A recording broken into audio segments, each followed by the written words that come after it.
Hair Tonic and Kreml Shampoo present the new adventures of Sherlock Holmes, starring Nigel Bruce as Dr. Watson and Tom Conway as Sherlock Holmes.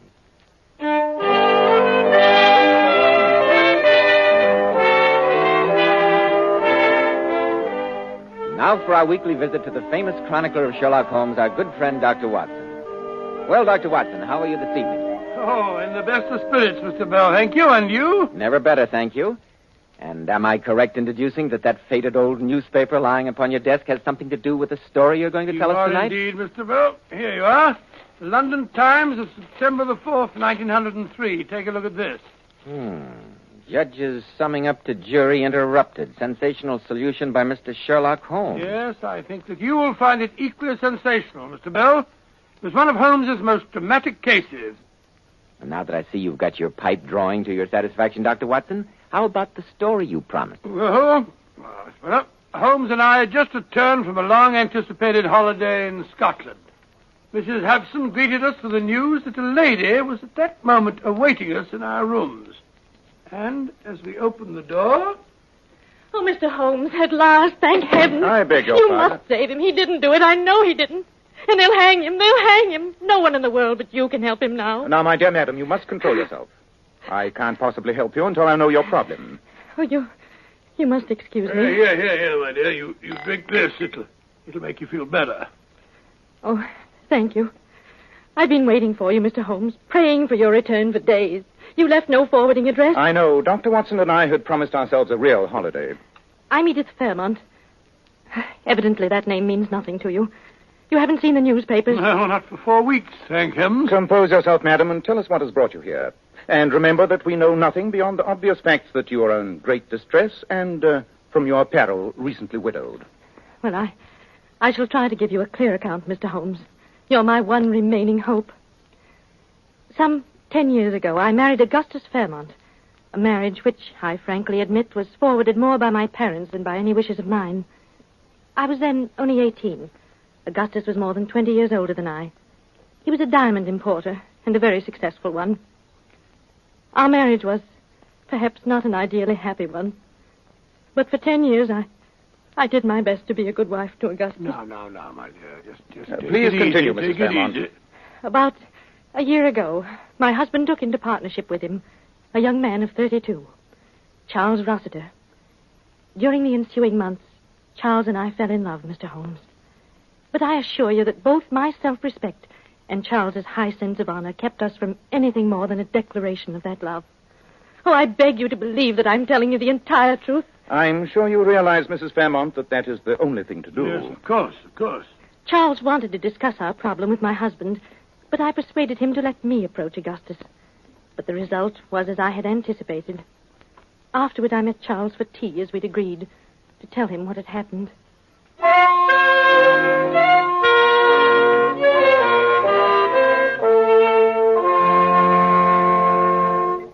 Edith, my dear, I thought you'd never get here. Oh, it was difficult, Charles. Even more difficult than we expected. I hate to tell you this, my dearest. You don't have to tell me. I knew as soon as I saw you. Augustus refused even to discuss the possibility of giving me a divorce. You know how violent his temper is. He really frightened me. I wish you'd let me speak to him. I'm glad I didn't. His hatred for you is great enough as it is. But how can he want to hold you tied to him in marriage knowing that you love me? I should think that any decent Evidently you don't know Augustus very well. He has an almost abnormal sense of possession. Whatever belongs to him, he'll keep, no matter what the cost. Very well, then. We've tried to do the right thing. Since he won't give you a divorce, there's only one thing left. Leave him. You and I will go to America or the continent and make a new life there for ourselves. I can't, Charles. You know that I love you, but we could never find happiness in that sort of life. I want to be your wife, Charles, to have children. And since that's denied us, we must stop seeing each other. I shall always love you, dear. Edith, you can't go out of my life like that. There's no other way. Goodbye, my darling.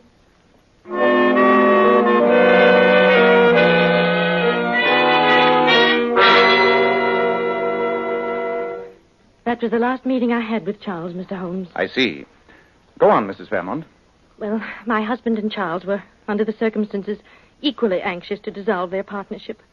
They agreed to make a final trip to Amsterdam to complete a transaction which they'd previously arranged, after which the business was to be dissolved. How long ago was this? A little more than a month ago. The day before they left, my husband, telling me that he was unable to find the revolver which he always carried when transporting valuable shipments of diamonds, asked me to buy him a new one. I did so, and he took it with him when he sailed. 2 days later, having completed their business in Amsterdam, Charles and my husband started back to England aboard the night boat from Flushing. My husband had with him over 10,000 pounds worth of unset diamonds which they'd purchased. I assume, Mrs. Fairmont, that this part of your narrative is all hearsay. What I'm telling you now, I've learned from the police. Charles and my husband had adjoining cabins on the boat. It was a foggy night in the North Sea, and about midnight, a German gentleman in the cabin adjoining my husband's, on the other side from Charles's, heard the sounds of a violent quarrel between Charles and Augustus.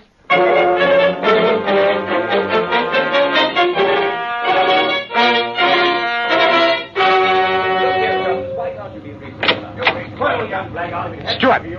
Stewart! Yes, Mr. Smith? What can I do for you? Listen to that bellowing in there. Is this a cattle boat? How can I sleep with such a verfluchte noise going on? Oh, I'm very sorry, sir. The gentleman do seem a bit agitated, like. I'll knock on the door. I'm sorry, sir, but there's been a complaint from some of the passengers regarding the noise. Oh, all right. There you are, Mr. Smith. If there's any more disturbance, just ring for me. If there is any more disturbance, I go to the captain. For an hour now I have been trying to get to sleep. Oh, what was that? That was a shot, you Dummkopf. Come. It's locked. Well, break it down. Oh, good heavens. That man is dead. Dead as a doornail. It's Augustus. What's happened? You ask what has happened? With that man dead on the floor and you in the doorway between your cabins? Here, Stewart, get the captain. I'll watch this murder until you come back.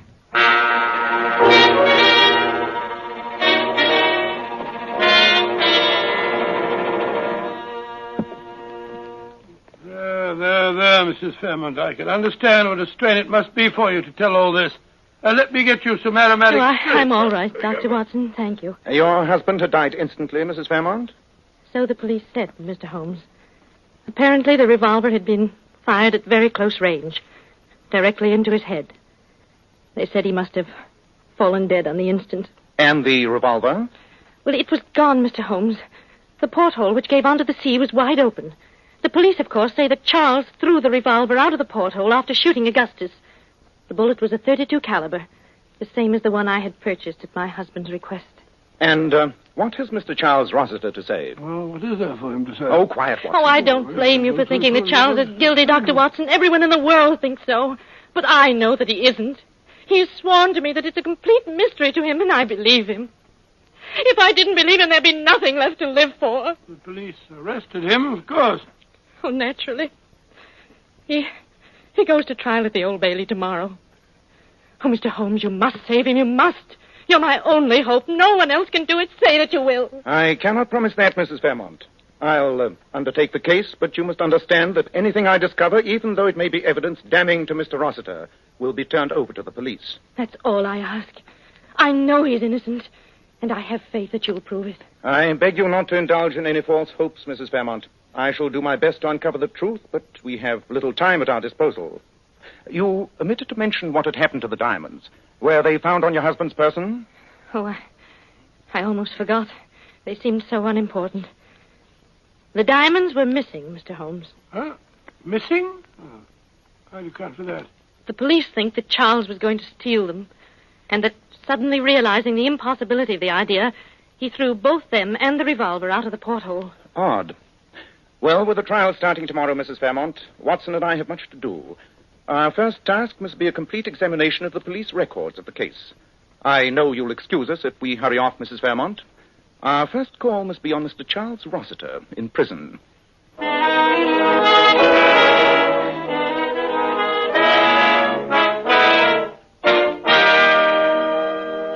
And as heaven's my witness, Mr. Holmes, I've told you and Dr. Watson everything I know. You say that you and your late partner had taken out business insurance on each other's lives?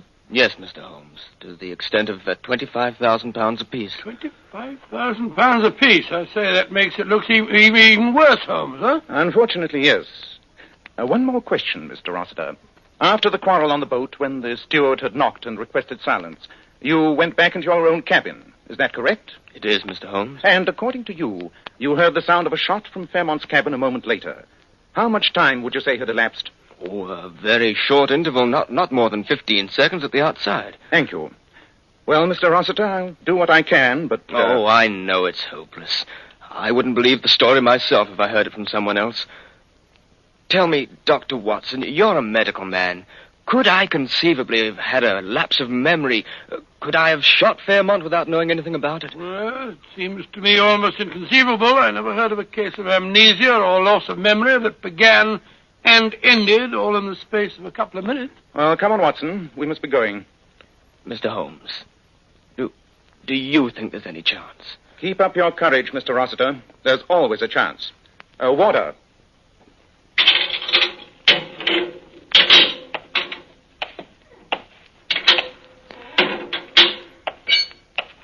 I say, Holmes, I grant you that Mrs. Fairmont's a lovely woman and that young Rossiter had a lot of provocation.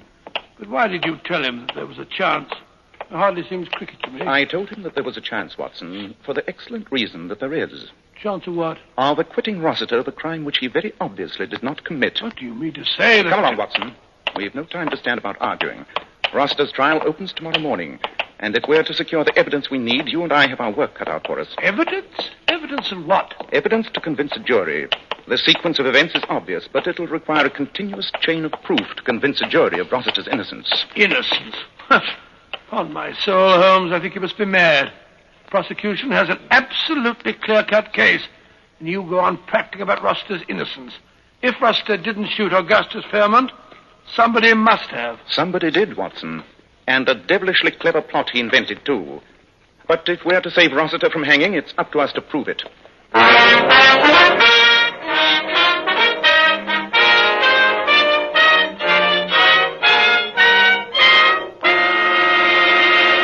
In just a moment, we'll find out if Sherlock Holmes is able to prove it. Men, on hot, sticky summer days, your hair needs extra special care. And when you buy a hair tonic, why not buy one that does lots more than keep your hair looking handsome? Why not get your money's worth and buy Kreml Hair Tonic? No other hair tonic keeps the hair more neatly groomed and attractive looking. Kreml gives hair such a handsome, clean-cut appearance. It keeps the hair perfectly groomed throughout the hottest, stickiest day. It never looks or feels greasy or sticky. In addition, Kreml is simply great to lubricate a dry scalp. At the same time, it removes itchy, loose dandruff and leaves the scalp, feeling so clean, refreshed, and alive. No wonder Kreml is preferred among America's most prosperous men. Buy a bottle of Kreml at any drug counter. Ask for an application at your barber shop. Use this highly specialized hair tonic daily for better groomed hair, a more hygienic scalp. Kreml, Kreml Hair Tonic. Now, Dr. Watson, what steps did you and Sherlock Holmes take next to prove Rossiter's innocence? Well, Holmes and I hurried to the offices of Fairmont and Rossiter in Hatton Gardens. Assisted by Fairmont's chief clerk, a little dried-up wisp of a man, we spent the next hour in an intensive study of Fairmont's old checkbook stubs. There's no question of it, Watson. These regular payments, month after month, to Mademoiselle Elaine Dufour can only mean one thing. Oh, I don't see why. She might have been an old nurse of his or something. Really, Watson? Huh? One does not pay one's old nurse £50 a month over a period of years. Oh, perhaps you're right. Thank heaven we found Mademoiselle Dufour's address. Why? Because you're leaving for Paris tonight. Paris? And I want you to bring back Mademoiselle Dufour no matter what means you use to persuade her. Oh, really, Holmes? What are you going to do? Be doing what while I'm off on this wild goose chase? I have a few things to look into, Watson. Quite a few things.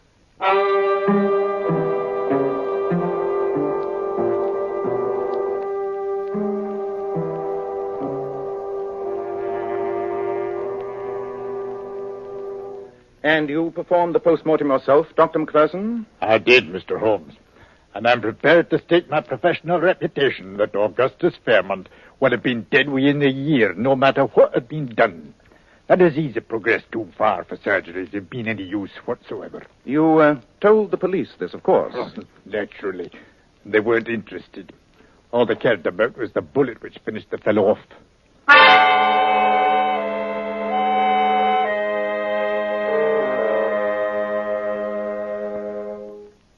Of course, you understand, Mr. Holmes, that after the police had finished, this cabin was all straightened up. New carpet on the floor, everything ship-shape. Quite. And Mr. Fairmont's body was lying right here. Is that right, Steward? It was indeed, sir, and a fair turn he'd given me, with half his head blown off. And this cabin and the adjoining one, occupied by Mr. Rossiter, are identical in every way? Yes, sir. Ah, I'd hoped to find something like this. Well, what's that, sir? Take a good look at this, Steward. I may need your evidence in court. This rather deep nick here in the lower part of the brass rim of the porthole. Well, I see the nick all right, sir, but I'm blasted if I can make Just it. tell me one thing. After the tragedy, was any heavy object missing from Mr. Fairmont's cabin?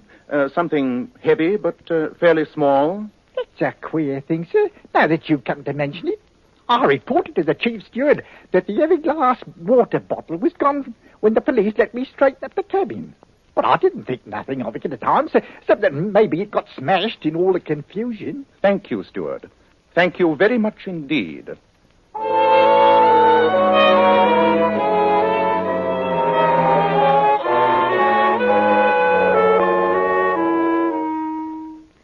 And you asked me to come back to England with you, Dr. Watson? Yeah, I do indeed, Mademoiselle Dufour. To go into court and tell everything? I know nothing about your English laws. Perhaps I render myself liable to prosecution. All this for the sake of a man whom I have never seen. Not only for his sake, Mademoiselle, but also for the sake of the woman who loves him. And, most important of all, for the sake of right and justice. To save a man from hanging for a crime that he did not commit. There's no way in which I can force you to come with me. I can only most earnestly beg you to do what we both know is the right thing.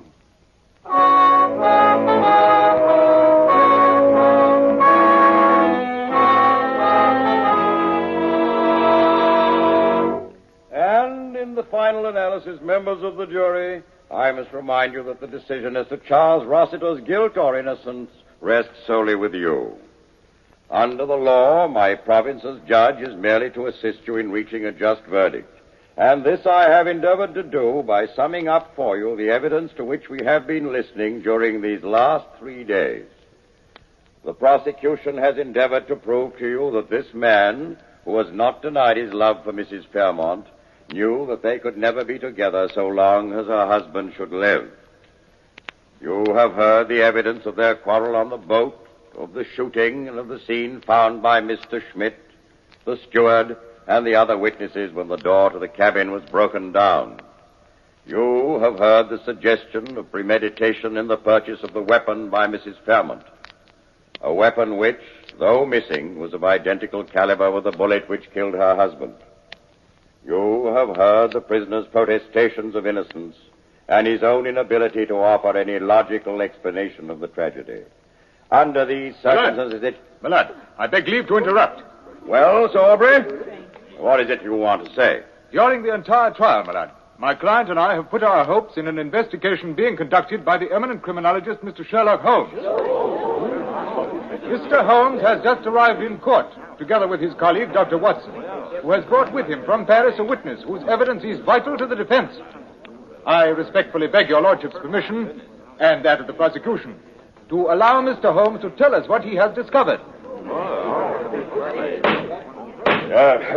It is most irregular, Sir Aubrey, but the primary concern of this court is that justice be done.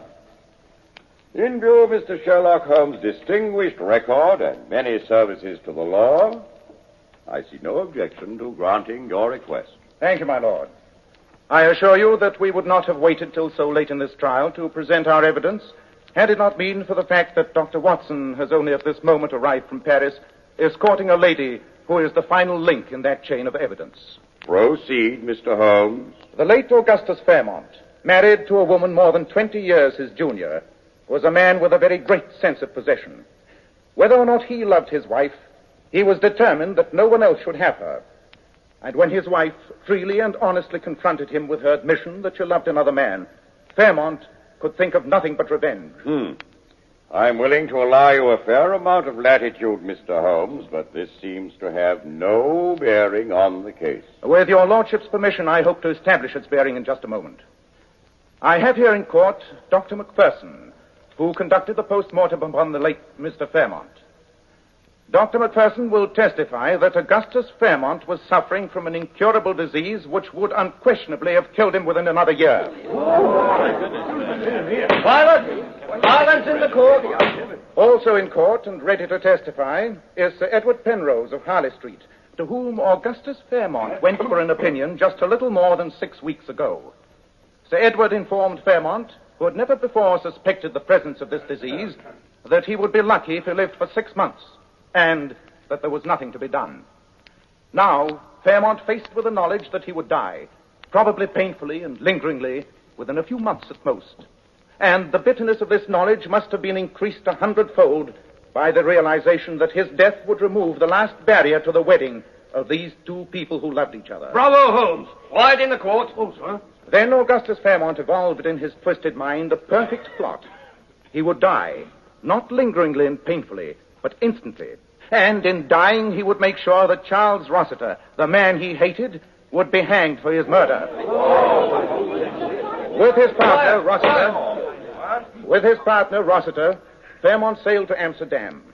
But when he had purchased some 10,000 pounds worth of diamonds, the thought crossed his mind of making a final provision for the woman whom, for many years, he'd been seeing in France. She's here now, due to Dr. Watson. And I will ask her to rise. Mademoiselle Dufour, is it not true that Mr. Fairmont provided for you during the last 6 or 7 years, and that he visited you frequently during his trips to the continent? That is correct, Mr. Holmes. Now, will you please tell the court what you received in the mail from Mr. Fairmont the day after you read of his death? I received a package containing a small fortune in unset diamonds, together with a letter from Auguste, saying that I would not hear from him again, that I should make no inquiries concerning him, and that these diamonds would provide me with sufficient funds for the rest of my life. Thank you very much, Mademoiselle Dufour. Quiet in the courtroom. I think that will be all. Oh, magnificent, my dear. I'm very, very proud of you. Well done. Very well provided for the woman with whom he had so long a friendship. He did this with the knowledge that he was to die that very night. On board the boat, he purposely entered into a noisy argument with young Rossiter, an argument which ended with the steward knocking on the door. A moment later, Rossiter returned to his own cabin and shut the communicating door. The instant he had done so, Fairmont took from its place of concealment the revolver which, with studied malice, he had caused his wife to buy. This revolver Fairmont had previously prepared for what he was about to do by tying a stout string from its trigger guard to the heavy glass water bottle he had taken from his cabin wall. It was the work of but a moment, after Rossiter had closed the door, to suspend the heavy bottle outside the porthole which gave directly upon the sea. Then Fairmont raised the revolver to his head and pulled the trigger. As he fell dead, the revolver, released from his hand, was pulled sharply up and out of the porthole by the heavy weight of the bottle. It hit the edge of the porthole, nicking the brass rim, and then disappeared forever into the depths of the North Sea. Unless this demonstration is stopped instantly, I shall have the courtroom cleared. My lord, in view of the evidence offered by Mr. Sherlock Holmes, the Crown withdraws its charge against Charles Rossiter. Oh, great work, Holmes. Great work. You brought it off, old man. I never could have, Watson, if you hadn't been persuasive enough to get Mademoiselle Dufour here in time. Good to say so, boy. Ah, look. Here comes Mrs. Fairmont. Oh, God bless you, Mr. Holmes. And you too, Dr. Watson. Oh, I've got to kiss you both. Oh, that's very nice of you. Upon my word, that's the nicest fee we've ever had.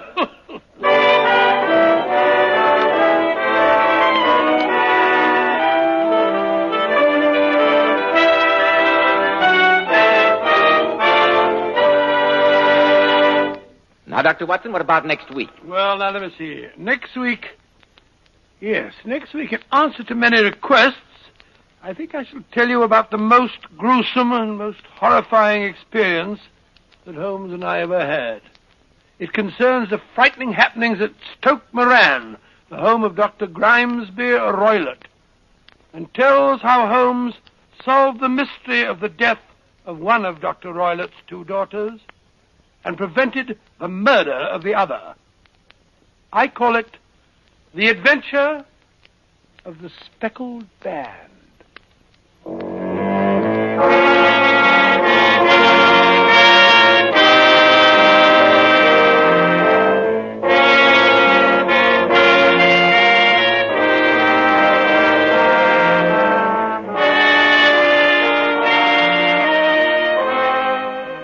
Tonight's new Sherlock Holmes adventure was suggested by an incident in Sir Arthur Conan Doyle's story, The Problem of Thor Bridge.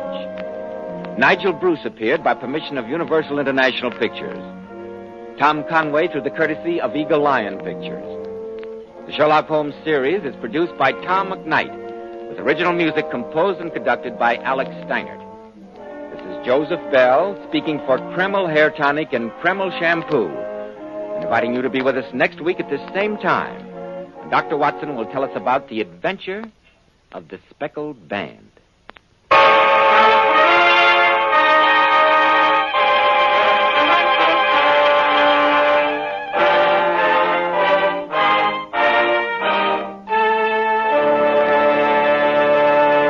This is ABC, the American Broadcasting Company.